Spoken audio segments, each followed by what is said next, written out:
오늘은 이사야 43장 10절의 말씀을 하나님의 증인들이라는 제목으로 설교했던 찰스 스펄전 목사님의 설교 가운데 두 번째 요점인 증언의 방식에 관한 몇 가지 제안들이라는 내용을 읽고 묵상하도록 하겠습니다. 먼저 본문의 말씀을 읽겠습니다. 나 여호와가 말하노라. 너희는 나의 증인, 나의 종으로 택함을 입었노라. 아멘. 설교 내용을 읽겠습니다. 자, 이제 두 번째 요점에 대해 말하겠습니다. 그것은 증언의 방식에 관하여 몇 가지 제안을 하는 것입니다. 첫 번째 제안으로서 여러분이 그리스도인이라면 여러분은 반드시 증인이 되어야 합니다. 여러분이 그것을 회피하려 하는지 모르겠지만 여러분은 반드시 증인이 되어야 합니다. 왜냐하면 소환장을 받았기 때문입니다. 만일 여러분이 증언하지 않으면 그것 때문에 처벌을 받게 됩니다. 어떤 그리스도인들은 그리스도를 증언하지 않고서 몰래 숨어들듯이 천국에 들어가려고 생각합니다. 저는 그들이 실수한다고 생각합니다. 제가 알기로는 자기 주님을 위해 분명하고도 담대히 나서지 않는 그리스도인은 모든 최상의 즐거움들을 잃어버릴 것입니다. 그는 스스로를 비참하게 만드는 종교적 측면에 대해서는 충분히 알겠지만 더 큰 신앙의 담대함과 충성됨이 가져다주는 기쁨과 평안, 환희와 즐거움은 전혀 얻지 못할 것입니다. 가장 용감한 그리스도인들이 가장 행복한 그리스도인들입니다. 하나님을 가장 잘 섬기는 자들이 최상의 즐거움을 누립니다. 밤에 그리스도를 찾아왔던 니고데모 같은 사람들은 일반적으로 신앙의 어두운 측면을 발견합니다. 그리스도인이여, 그리스도를 위해 증언하기를 피하지 마십시오. 로마인들이 알리아의 전투에서 수치스러운 패배를 당한 이후 로마는 약탈당했으며 갈리아인들이 당장에라도 카피톨을 차지할 것처럼 보였습니다. 로마의 수비대 중에는 파비우스 집안의 한 젊은이가 있었습니다. 제물을 바치는 어떤 축일이 돌아오면 그의 집안은 항상 퀴리날리스 언덕에서 제물을 바쳐왔습니다. 그때 이 언덕은 갈리아인들이 차지하고 있었습니다. 하지만 아침이 밝아올 때 그 젊은이는 자기가 섬기는 신의 성스러운 도구들을 가지고 카피톨에서 내려갔습니다. 그는 갈리아인 보초들 사이를 지나고 주력 부대를 통과하여 언덕으로 올라가 제물을 바쳤으며 해를 입지 않은 채 되돌아왔습니다. 그 일은 로마 군대에서 하나의 경이로운 사건으로 항상 이야기되었습니다. 저는 이것이 바로 그리스도를 위해 무언가 해야 할 일이 있을 때 그리스도인들이 취해야 할 행동이라고 생각합니다. 비록 수많은 적대자들 중에 홀로 있어도 그리스도인은 의무를 수행해야 하는 정확한 때에 모든 위험을 두려워하지 않고서 곧장 정해진 장소로 가서 자기 의무를 수행해야 합니다. 결과는 하나님께 달려있지 우리에게 달려있지 않음을 기억하십시오.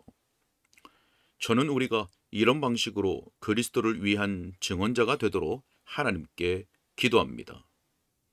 자, 다음으로 모든 증언은 진리를 말하는 것이어야 하며 진실의 전부를 말하고 오직 진실을 말하는 것이어야 합니다. 그리스도인이여, 하나님을 위한 증인으로서 이 일을 행하십시오. 진리를 말하십시오. 하지만 여러분의 삶을 여러분의 말과 마찬가지로 참되게 하십시오. 그렇게 살면 덧문이 열려서 사람들이 그 문으로 당신의 행동을 엿보지 않을까 두려워할 필요가 없을 것입니다. 만일 어떤 못된 동기나 감추고 싶은 무언가를 가지고 있다면 당신은 참되지 않습니다. 당신의 삶에서 진실을 말하고 또한 진실 전체를 말하도록 하십시오. 하나님을 위하여 예수님 안에 있는 모든 진리를 밝히 말하십시오. 그리고 당신의 삶으로서 진리의 모든 가르침을 선포하십시오. 오직 진실만을 말하십시오. 염려하건대 많은 그리스도인들이 참되지 않은 말을 많이 합니다. 그들의 삶이 그들의 말과는 반대입니다. 비록 그들이 입술로는 진리를 말하지만 그들의 손으로는 거짓을 말합니다. 예를 들어 제가 슬픈 얼굴을 하고서 이렇게 말한다고 가정해 봅시다. 하나님의 백성은 복된 백성입니다.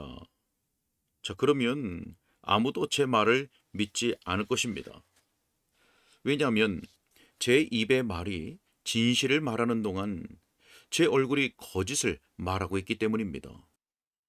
자, 또한 만약에 제가 기독교 신앙은 신앙 고백자들과 신앙을 가진 자들에게 거룩하게 하는 영향력을 발휘합니다 라고 말하고서 제 손을 이웃의 주머니에 집어넣는다면 누가 저의 증언을 믿으려 하겠습니까? 그럴 경우 제가 진실을 말했는지는 모르겠지만 동시에 저는 진실이 아닌 무언가를 말하고 있었던 셈이며 결과적으로 제 증언은 거의 아무런 영향을 미치지 못할 것입니다. 증인이 법정에 설 때 그의 직접적인 증거가 언제나 최선입니다. 만일 어떤 사람이 단지 누가 말하는 것을 들었습니다 라고 말한다면 재판장은 즉시 그의 증언을 멈추고 이렇게 말할 것입니다. 우리는 풍문으로 들은 증거를 원치 않습니다. 당신이 본 것이 무엇입니까? 신앙을 고백하는 많은 그리스도인들이 그저 그들이 책에서 읽은 것을 증언합니다. 그들은 하나님의 일에 관하여 생생하고도 경험적인 지식이 없습니다. 사랑하는 친구들이여, 기억하십시오. 간접적으로 전해 들은 기독교는 세상에서 최악의 일들 중에 하나입니다. 우리는 영국 국교회에서 볼 수 있는 그런 것을 원치 않습니다.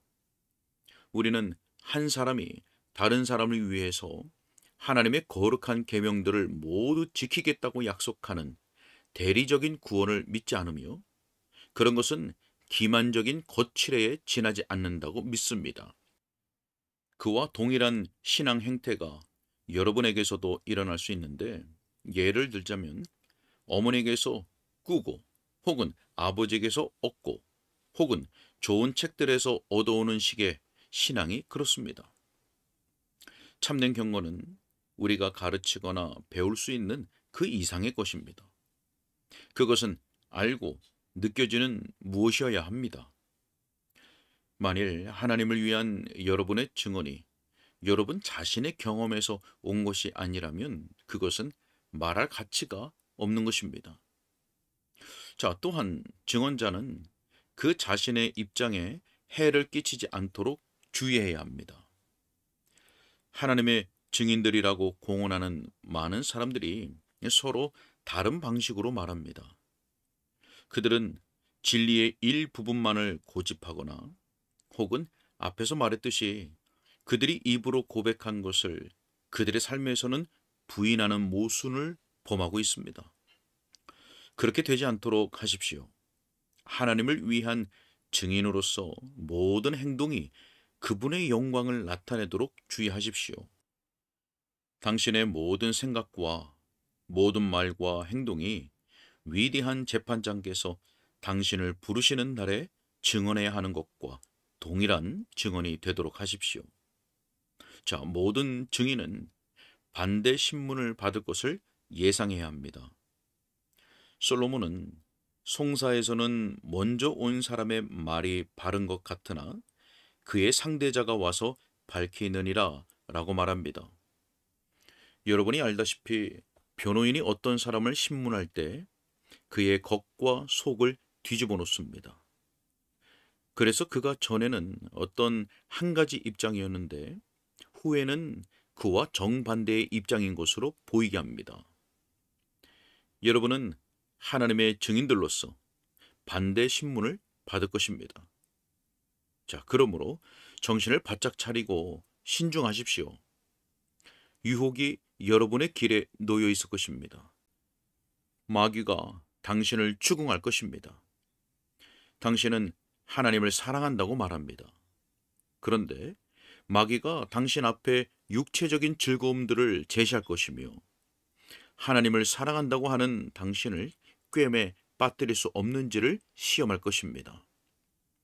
당신은 하늘에 계신 당신의 아버지를 신뢰한다고 말했습니다. 섭리가 당신을 반대 신문할 것입니다. 당신에게 시련이 닥칠 것입니다. 그럴 경우에는 어떠합니까? 당신은 그분을 신뢰할 수 있습니까? 당신은 경건이 즐거운 것이라고 말했습니다. 좌절하게 만드는 불행이 갑작스럽게 닥쳐올 것입니다. 자, 그러면 어떠합니까? 당신은 무화과 나무가 무성하지 못하고 우리의 양이 없으며 외양간에 소가 없을지라도 즐거워할 수 있습니까? 그럴 경우 당신은 예전처럼 하나님 안에서 기뻐할 수 있습니까? 이런 종류의 시험에 의해 진실한 사람들이 분명히 드러날 테지만 거짓된 자들이 색출될 것입니다. 자, 순교자들이 어떤 반대 신문들을 받았는지요? 어떤 불같은 질문들에 그들이 대답해야 했는지요? 칼, 고문대, 창, 감옥, 추방 등이 얼마나 날카로운 반대 신문이었는지요? 하지만 여러분은 그들이 얼마나 신실하게 증언했던가를 압니다. 그들은 끝까지 진리편에 굳게 서 있었습니다. 마틴 루터가 체포되었을 때 그 얼마나 고귀한 광경이었는지요. 그의 친구들이 그에게 말했습니다. 루터, 자네는 결코 보름스에 갈 생각을 하지 않겠지. 그런가? 그 추기경이 얀 후스를 그랬던 것처럼 자네를 불태울 걸세. 자, 그가 말했습니다. 하지만 비록 그들이 비텐베르크에서부터 보름스까지 이르는 큰 불을 피워도, 그래서 하늘에까지 그 불꽃이 오르게 하여도 주의 이름으로 나는 그 불을 통과하여 하나님의 진리를 선포하기 위해 그 의회 앞에 설 것일세. 나는 그 괴물의 아가리 사이로 들어갈 것일세. 그래서 그 일을 부러뜨리고 예수 그리스도를 시인할 것일세. 자, 이렇게 함으로써 루터는 하나님의 참된 사람으로 입증되었던 것입니다. 또한 하나님을 위한 그의 증언은 당시의 세계를 요동시켰고 그것은 지금도 세상을 움직이고 있습니다. 우리가 그런 반대 신문의 시험에도 굳게 설 수 있기를 바랍니다. 아멘. 오늘은 여기까지입니다.